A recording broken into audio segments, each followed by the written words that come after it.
power. Speech is to persuade, to convert, to compel. It is to bring another out of his bad sense into your good sense, said Ralph Waldo Emerson. Good evening to one and all present here. My name is Jyotiraditya Skandan and I'm a final year undergraduate civil engineering student from SSN College of Engineering, Chennai. I'm also serving as a campus ambassador to CMTI. It gives me great pleasure to introduce today's speaker, Engineer Sivaraman Rajendran. He's an experienced construction project management professional with a demonstrated history of developing 100 million square feet of built space across various industries and geographies. He is also skilled in design management, peer review, expert witness, contracts, dispute resolution, project management, and project execution. He graduated from Bharatidasan University after completing his bachelor in civil engineering. He served as an assistant engineer in the highways department of the government of Tamilnadu. He also served as a project manager at CBRE, where he managed an IT campus development for AmeriCorps, an IT park project for RWD, software campus development for Capgemini, managed a training campus development for J&J. He was also a senior project manager and a project leader managing projects for SABIC and at Cushman and Wakefield India Private Limited. He is also a project manager at Azim Premji Foundation, where he managed PMO, project controls, design management, requirement analysis, cost control, and quantity surveying. Currently, he is working at SABIC as a civil engineer in the areas of design management, engineering procurement, project monitoring and control, design validation, construction management, testing, and commission contract administration. He is also a certified professional engineer from the Engineering Council of India and a certified project management professional from the Project Management Institute. Once again, I express my gratitude for providing the opportunity to introduce today's speaker. Thank you. Good evening, fellow engineers. This is Sivaraman. First of all, I want to thank CMTI for giving me an opportunity to take one more topic which is generally not taught in engineering colleges and not even given any idea about it. Am I audible? Yes, sir. Yes, sir. You are audible. Yeah. All engineering colleges may be having a placement cell, placement coordinator, placement in charge, like that. I have not come across any engineering college having entrepreneurship advisor or the career advisor or the business consultant advisor or startup advisor kind of roles. This means indirectly this area of entrepreneurship is ignored by design or by default or by desire, I can say. Like here, it is our attempt to help you build your tomorrow today. In this session, I have designed this session into two parts. The first part is all about ice-breaking session, where you'll be given an introduction about it, why we have to do it, why not we do it, how to do it, when to do it, and all. So on part two, we'll be focusing more on how to do it and then how to survive or how to sail through entrepreneurship initiatives, even your startup initiatives. Friends, there are two ways of learning. One, you can straight away learn from a person who has already achieved it straightforward. The other way of learning is little unique. Learning from a person who has not learned it, who suffered because of not learning it, and later got the awareness very late and still managed to do it. So the second kind of learning is very good because you learn from somebody, those who know both sides, pros and cons, and also you are learning from somebody's experience. That is the smartest way of learning from somebody's experience. This will save a lot of time for you, not even not about money, This is going to save a lot of time because of you alone doing it by all yourself and then making mistakes, learning by yourself. It will take a lot of time. By the time you realize, the opportunities are gone. So it is a smart way to learn from someone who has suffered by not learning it and then later learned it and then trying to achieve it. So that way I consider myself as the most suitable person to talk about this topic today, building your tomorrows today. So in part one, starting from the job market, we'll see an overview of job market. Why I'm not getting job? What is entrepreneurship? Why should I go for it? Entrepreneurship or business? Which one? Am I qualified for that? This is the most uh, disturbing question in every one of you having in your mind. Am I fit for it? What do I need to be an entrepreneur? How much money should I factor for it? When can I start? And finally, what if I fail? So to start with, let us see how big is the job market in India today.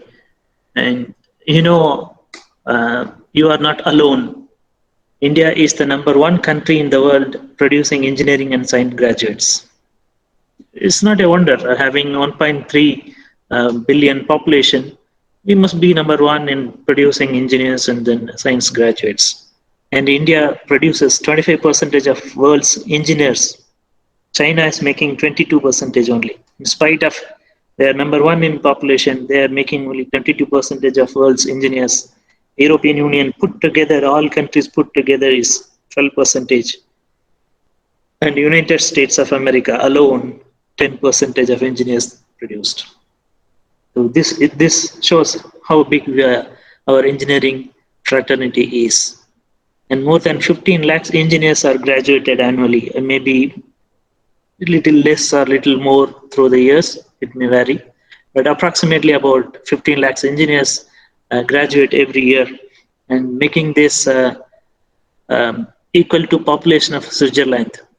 Every year, Switzerland full of engineers are coming out of engineering colleges these days.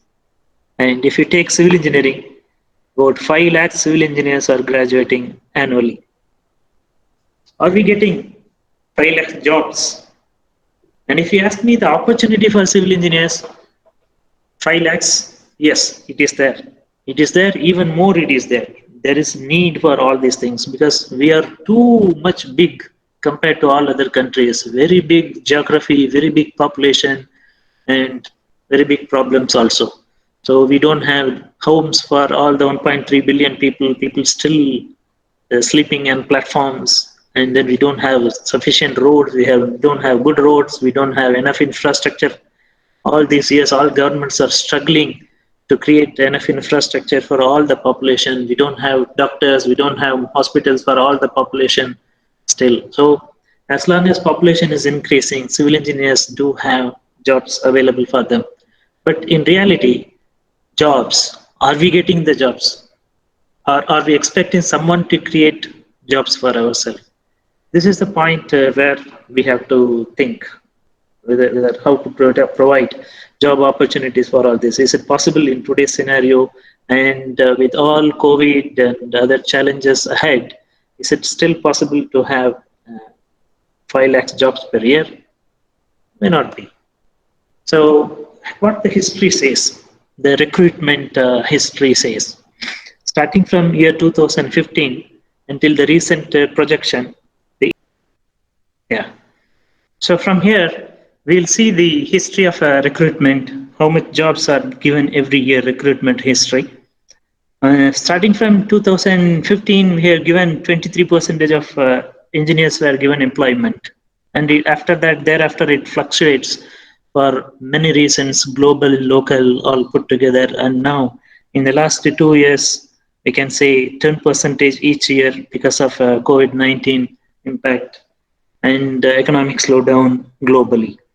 So this gives a rough idea that about 12% of those 5 lakhs engineers or 12% of those 15 lakhs engineers are given jobs every year, which means Going forward also, the scene is not going to change, at least for another few years. We don't have any visibility on that. This means there is a mounting pressure on us to look at alternate streams of employment. Alternate streams of employment is the most common one is the entrepreneurship. So this is where we have to focus, and this is all the more the reason why now the engineering graduates should look at the alternate stream of employment.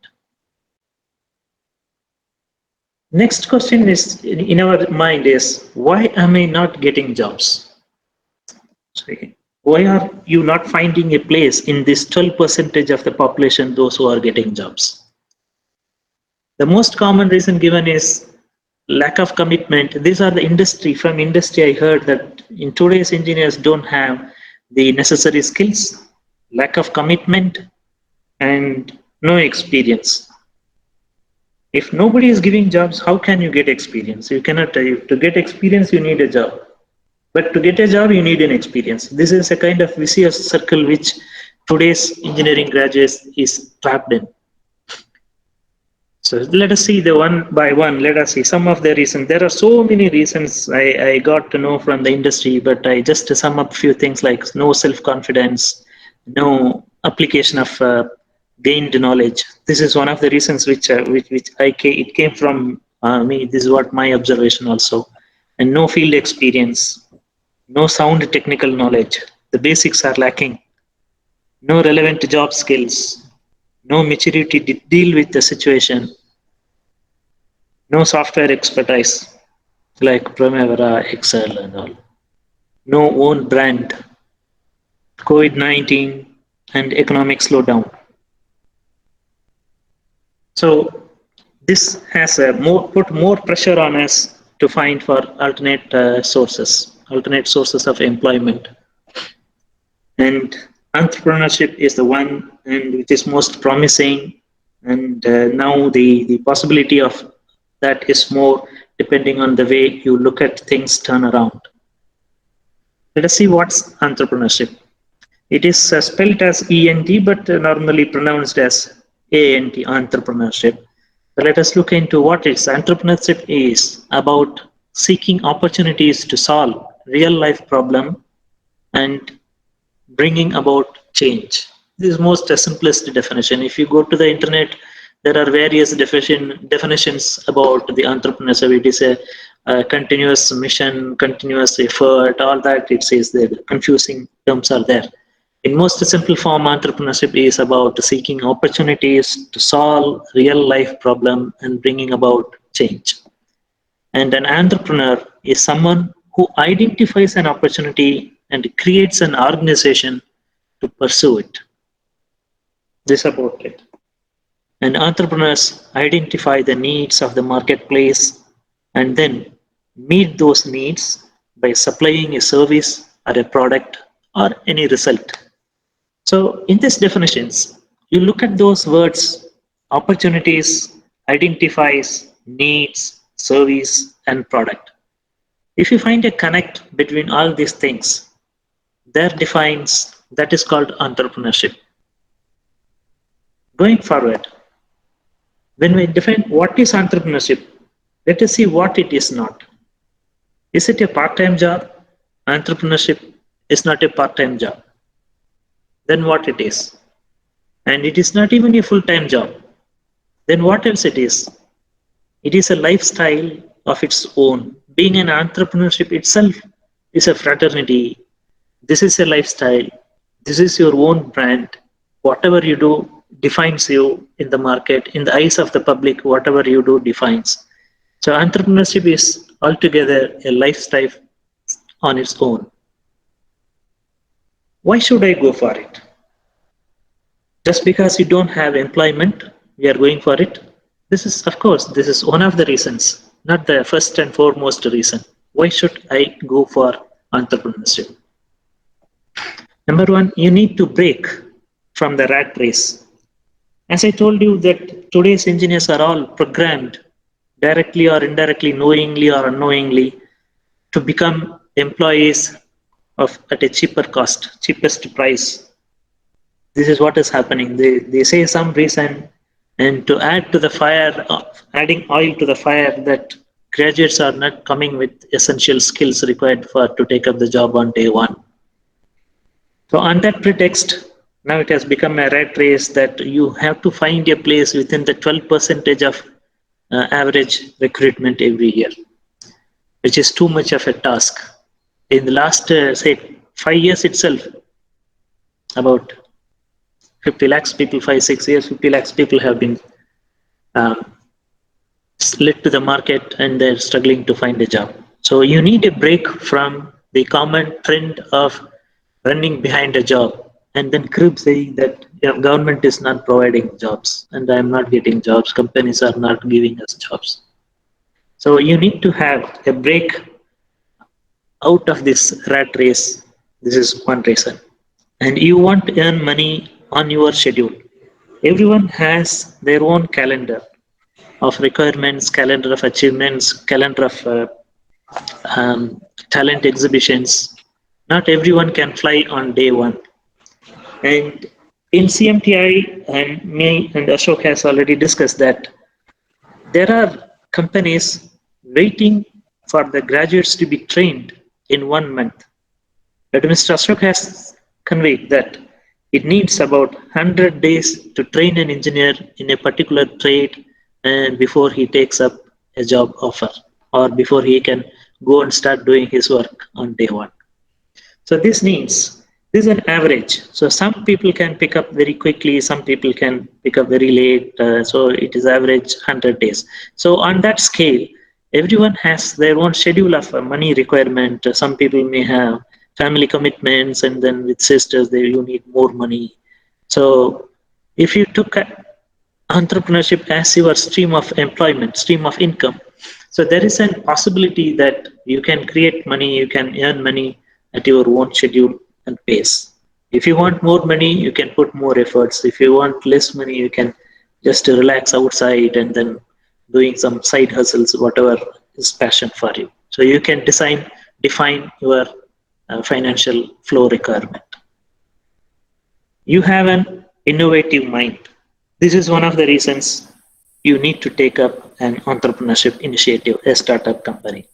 If you have an idea, you should know how to turn into money, how to make use of it, and how to convert that your talents or your imagination or your innovative idea into money. So this is an opportunity which you can make use of. You want to do what you like to do most. So you may be a civil engineer, but you may like to travel, or you may be a civil engineer, but you want to do something related to drones and other things. Yes, drone has an application in civil engineering. Still, you can combine these two and create your own job. So this is one of the reasons why you should think about it. If you are having some passion of a subject which is allied to your area of study, or not even sometimes if it is not at all related to your area of study, even then you can pursue. You being an engineer is an advantage to become an entrepreneur. Otherwise, you don't need to be an engineer to become an entrepreneur. This is a surprising fact you will see going forward in this presentation. Am I still audible, Ashok? Yes, sir. You are audible. Voice little bit. You can raise your voice. Yeah, I will. Some people may have a low network on the time they may not. Yeah, you can increase your voice. And you want to make a difference, which means not every business will have a unique identity in their trade or the style in which they want to do business. You would be seeing that in some of the taxi drivers in Bangalore also, you can see some news stories that the graduates, those who were employed with higher salaries in IT parks, they quit their job, and then they started their own taxi service with their own taxi with the Wi-Fi, magazines, all that. So he is making a difference from the rest of the Ola taxi driver. So like this, in your industry, you want to make a difference. The way in which you render the service to the needy people, you can choose entrepreneurship as a medium. You have a passion for learning. So doing business is a continuous learning. Learning doesn't mean that your master's degree or some certificate course. Meeting every customer is like a learning, which you cannot get through any book. To meet a customer, talking to him, talking to his needs, trying to understand what he expects. He may not be able to tell you in clear language what he expects. An illiterate person can only express his problem, but he cannot tell you what he exactly wants. He may not be able to explain in words. So you should be able to understand it by the way he is telling the problem and finding your solution to him. So this, if you have a passion for learning, you should take up entrepreneurship. You can create your own brand and legacy. So if you do that and you become an entrepreneurship in another, say, 4 years or 6 years, 10 years, and you create your own brand and you leave a legacy for your next generation to carry over.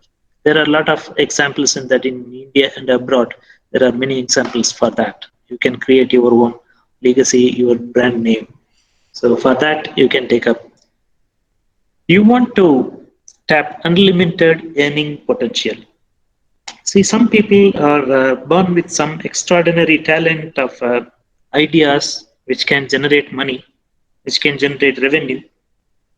So instead of wasting your ideologies and your energy potential, earning potential for a limited monthly salary, if you put into this kind of entrepreneurship initiatives, maybe initial times, like any other business, you also will suffer.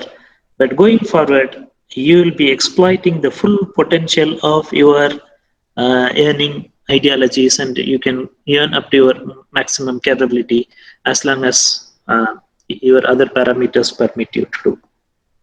You can have the freedom to prioritize. Sometimes you may feel the urge to go for a vacation, or sometimes due to family commitments, you may not be able to focus. So if you are an employee, very difficult to get straight away 2 months job leave from job. So they will not allow you. No company will allow you. Construction companies, no one will give you 1 month vacation also. In case if you want to pursue some studies, you want to prepare for PMP and then clear it. So you cannot prioritize your own interests if you become an employer during the initial years of employment. They will, any boss, any of the construction companies will squeeze you. They will not give you leave, even if it is very essential out of the job commitment. So if you are an entrepreneur, you can have the freedom to choose which one to do first, which one to do next. You can postpone certain activities like that. So this is one of the reasons. And you want to control your destiny. As long as you are an employee, only your income tax, your manager, your appraiser, your HR only will control your destiny. This is all you will feel right after the second year of employment. The first year will be, you will not know it because the money coming for the first time in your life, everything looks fantastic. The company is providing this facility, that facility, telephone is free, all that. They are giving a SIM card with the internet. So all this will carry over for the first year. Since the second year onwards, you will feel that your company and your manager and your HR is deciding your destiny, which should not be the way, and which is not the way the youngsters today expect life to be. So if you want to control your own destiny, better you have to take up a job which you can do on your own. That is entrepreneurship. These are the reasons at a preliminary level justifies that why you should go for it. And the next